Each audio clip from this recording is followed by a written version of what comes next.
நூல்களின் விளக்க காணொளி ஒளிபரப்பப்படுகிறது. இதேபோல் சிறப்பம்சமாக கலைஞரின் சொந்த மாவட்டமான திருவாரூரிலிருந்து சென்னைக்கு ரயிலில் பயணிப்பது போன்ற உணர்வை ஏற்படுத்தும் தொழில்நுட்ப அறையும் அமைக்கப்பட்டுள்ளது.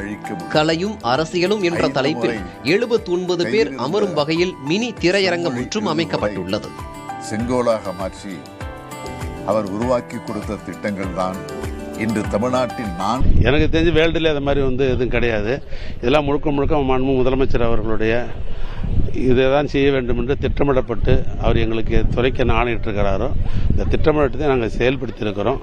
அதிலே ஒன்று நீங்கள் சொல்லுகிற இந்த திருவாரூரிலிருந்து சென்னை நோக்கி இந்த ரயில் பயணம் என்பது கலைஞர் அவர்கள் அந்த செம்மொழி என்கிற அந்தஸ்து அவர் கலைஞரால் தான் இந்த நிறைவேற்றப்பட்டது. நான் சோனியா காந்தி அவர்கள் எழுதியிருந்தாங்க. அவர் முரசொலியில் உடன்பிறப்புக்கு கடிதம் எழுதுகிற பொழுது நான் உறங்குகிற இடத்துல அந்த கடிதத்தை வைக்க